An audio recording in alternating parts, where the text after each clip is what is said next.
www.jamiamadiniyajadid.org. WhatsApp group number +92 333 424 9302. والصلاة والسلام على خير خلقه سيدنا ومولانا محمد وآله وأصحابه أجمعين. أما بعد، آقا نامدار صلی اللہ علیہ وسلم نے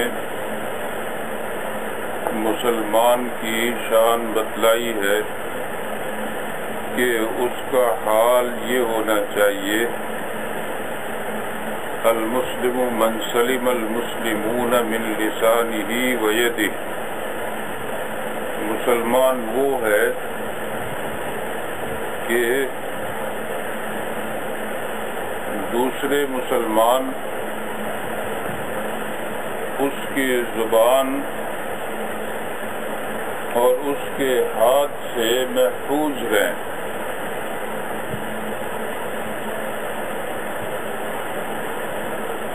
نہ زبان سے تکلیف پہنچائے نہ ہاتھ سے.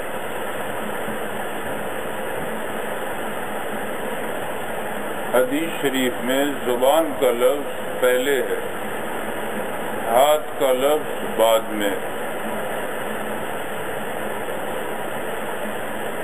کیونکہ انسان دوسرے کو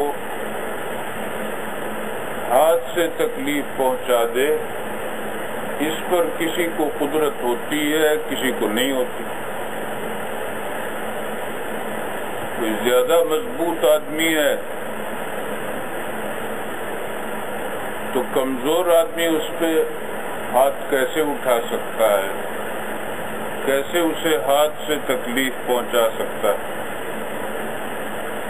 البتہ زبان سے پہنچا سکتا ہے. زبان سے ضعیف آدمی بھی تکلیف پہنچا سکتا ہے، اس واسطے زبان کو مقدم ذکر کرنا ہے.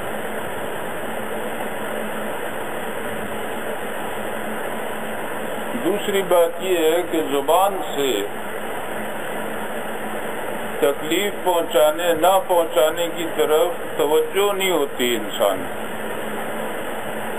کہتا ہے میں نے یہ بات ہی تو کہی ہے، یعنی کیا تو کچھ نہیں، حالانکہ یہ بات نہیں ہے. بات پر بھی گرفت ہے، کسی پر اتہام لگا دے، اسلام نے بتایا یہ گرفت کے قابل ہے. افتراء، پردازی، بہتان تراشی یہ قابل تعزیر ہے، اس پر سزا دی جا سکتی ہے اگر قانون اسلامی ہو اور اللہ تعالیٰ لائے. اسے قدرت ہے کہ وہ یہاں اسلامی قانون لے آئے، اگرچہ سارے کے سارے چوٹی سے ایڑی تک، سر سے پاؤں تک، اوپر سے نیچے تک مسلمان ہی کہلاتے ہیں، مگر اسلامی قانون کے دشمن ہیں. ان کے دل میں اسلامی قانون سے نفرت، اس کی حقارت، اس کا ڈر بیٹھا ہوا. باقی اللہ کو قدرت ہے کہ وہ لائے، وہ لا سکتے. اگر اسلامی قانون آ جائے تو پھر گالی گلوچ منع ہے. یہ جو گلیوں میں ایسے گالی دے لیتے ہیں، جو چاہے جسے چاہے کھڑا ہو کے کہہ لے کچھ بھی، یہ نہیں ہوگا، بلکہ باغیرت معاشرہ ہوگا، غیرت مند ہوگا، ہر آدمی کی عزت بھی محفوظ ہوگی. یہ نہیں ہے کہ کوئی بھی کھڑا ہوا اور دوسرے کو اس نے بے عزت کر دیا بے وجہ. ایسی صورت اسلامی حکومت میں نہیں ہوا. تو سارے کے ساری رعایا غیرت مند ہوتی. انگریز نے یہاں حکومت کی ہے تو یہاں حکمراں انگریز رہے. وائسرائے رہتا تھا، گورنر رہتا تھا، آئی جی رہتا تھا، سپرنٹینڈنٹ پولیس رہتا تھا، یہ سب کے سب انگریز، ڈی سی انگریز. یہاں کے لوگ بغیرت نہیں تھے، برداشت کر لیے، ملے جلے بھی تھے. خالی مسلمان ہی نہیں تھے بلکہ اکثریت تھی ہندوؤں کی، ہندو تھے محکوم، انہوں نے گوارا کر لیا. مسلمان تو لڑے بھی ہیں، جہاد بھی کیا ہے. سن 57 میں بہت شہید ہوئے ہیں، ہندوؤں نے بھی ساتھ دیا ہے، ٹھیک ہے. اور مسلمان ہی زیادہ لڑتے رہے ہیں اور ہندوؤں کو پھر ملا کر ساتھ انگریز کو یہاں سے نکالا. یہ خطے آزاد ہوئے، یہاں انہوں نے قبول کر لیا. لیکن عرب ممالک جتنے بھی ہیں ایک سرے سے، یہ دبئی ہو، ابو ظبی ہو، کوئی بھی چھوٹے سے چھوٹی حکومت ہو، بڑے سے بڑی حکومت، مصر ہو، سعودی عرب، لیبیا، الجزائر، مراکش، مراکو، ساری جگہوں پر انگریز گئے ہیں. کئی برطانیہ والے گئے ہیں، کئی فرانس والے گئے ہیں، لیکن حکمراں انہیں مسلمان رکھنا پڑا کیونکہ دوسری حکومت وہ قبول نہیں کر سکتے تھے کسی کو. یہ غیرت مندی تھی ان کی. جس طرح افغانستان میں اب آپ دیکھ رہے ہیں غریب لوگ ہیں. پہلے مشہور تھا روس کے حملے سے پہلے تک کہ وہاں بدحالی، خستگی بہت ہے اور سپاہیوں کے بھی بوٹ پھٹے ہوئے ہوتے ہیں جو یہاں پہرا دیتے ہیں، طور خم وغیرہ. یہ مشہور تھا، لیکن غیرت مند ہے معاشرہ ان کا. یہ گوارا نہیں کر سکتے کہ دوسرا حکومت کر لے یہاں آ کے، ہم میں ہی سے کوئی ہوگا. دوسرے کا بالکل کٹ پتلی ہو وہ بھی نہیں گوارا کرتا. تو اس میں کوئی شک نہیں ہے کہ انگریز نے بہت حد تک بگاڑا ہے اور بگاڑنے کے منصوبے بنائے ہیں عرب ممالک کو بھی، لیکن ان کی ایک غیرت مندی جو تھی وہ قائم ہے. ان میں دو چیزیں نہیں آنے پائی. ایک تو تکبر نہیں ہے وہاں بالکل، جو یہاں انگریز نے پیدا کر دیا. چھوٹے بڑے کا بہت بڑا فرق ہے. چھوٹا جائے گا تو بیٹھ ہی نہیں سکتا، بڑے افسر کے سامنے کھڑا رہے گا، جب وہ کہے گا بیٹھ جاؤ بیٹھ جائے.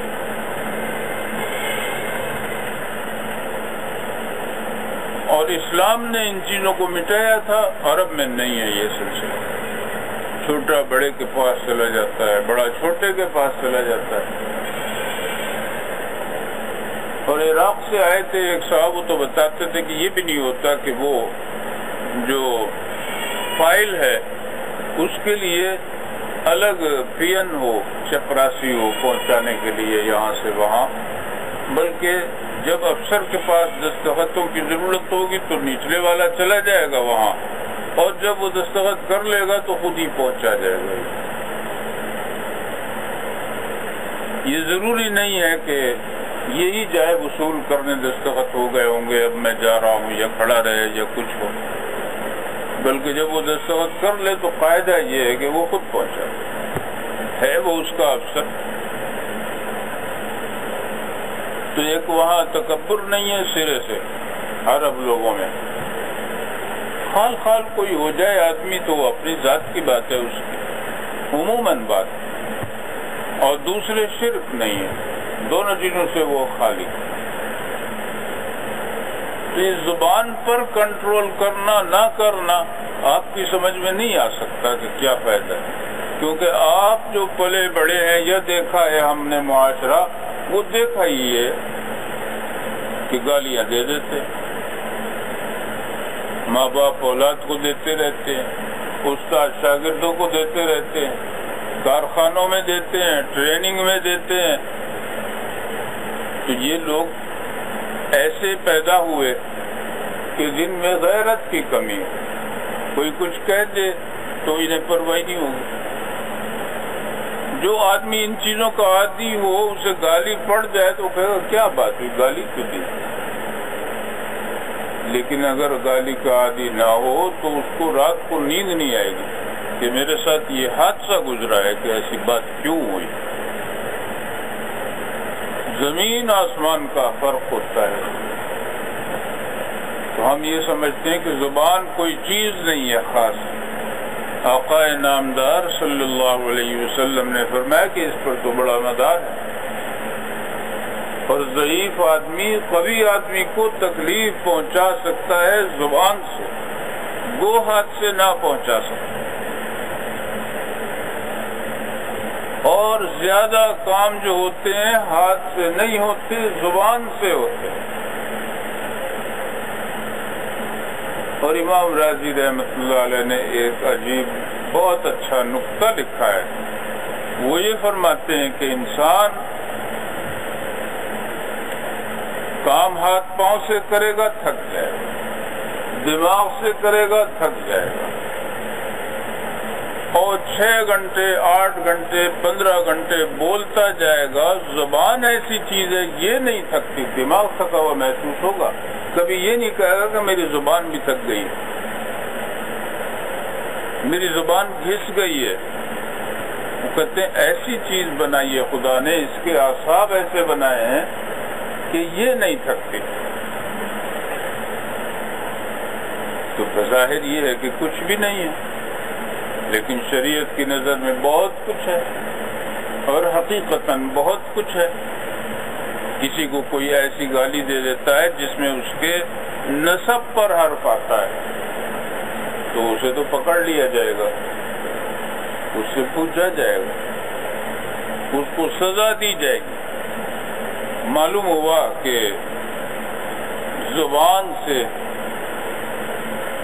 زبان سے کہی ہوئی بات پر گرفت قانونی بھی، اور خدا کے یہاں تو ہے ہی ہے. کسی کی آپ غیبت کرتے ہیں، چولی کھاتے ہیں، جھوٹ بولتے ہیں، ان چیزوں پر خدا کے یہاں گرفت. اور ایک اور بھی بات ہے ویسے. اچھا اس میں بتاؤں میں کہ ابو بکر رضی اللہ تعالیٰ عنہ کو ایک آدمی نے دیکھا کہ وہ اپنی زبان کو چبا رہے تھے دانتوں سے. انہوں نے پوچھا کیا بات ہے؟ انہوں نے فرمایا کہ بات یہ ہے، ھذا الذی اوردنی المہالک، یہی زبان ہی تو ہے جس نے مجھے ایسی ایسی جگہوں پر پہنچایا ہے کہ انسان وہاں ہلاک ہو جائے. مثال کے طور پر رسول اللہ صلی اللہ علیہ وسلم کے سامنے زور سے بولنا منع، بلند آواز سے بولنا منع. اور قرآن پاک میں آیت ابری لا ترفعوا اصواتکم فوق صوت النبی، رسول اللہ صلی اللہ علیہ وسلم کی آواز سے زیادہ تم آواز نہ اٹھاؤ، یہ بے ادبی ہے.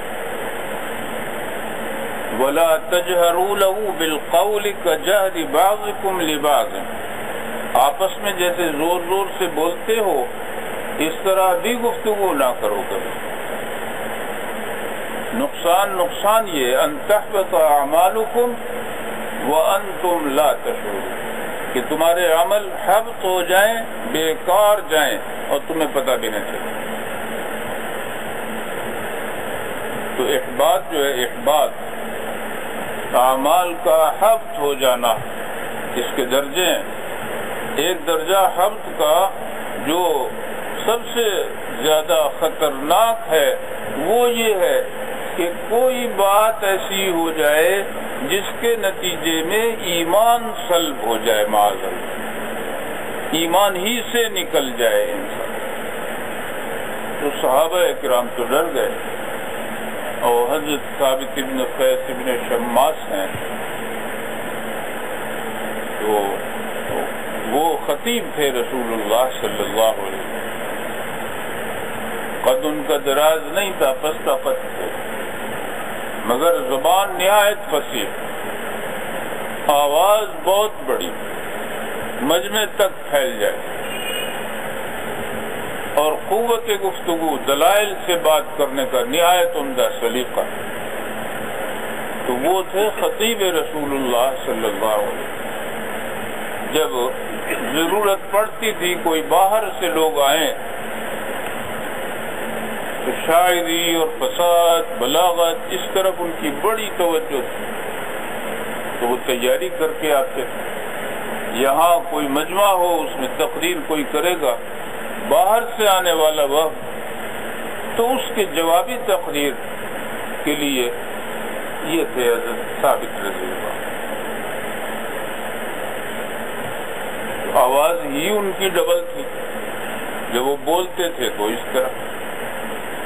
بعض صحابہ کرام کی آواز بڑی عجیب تھی، جیسے حضرت عباس رضی اللہ عنہ کی بھی ہے روایت کہ وہ اپنے غلاموں کو آواز دیتے تھے تو 9 میل 10 میل پرے آواز چلی جاتی، وہاں سے وہ ادھر آ جائے۔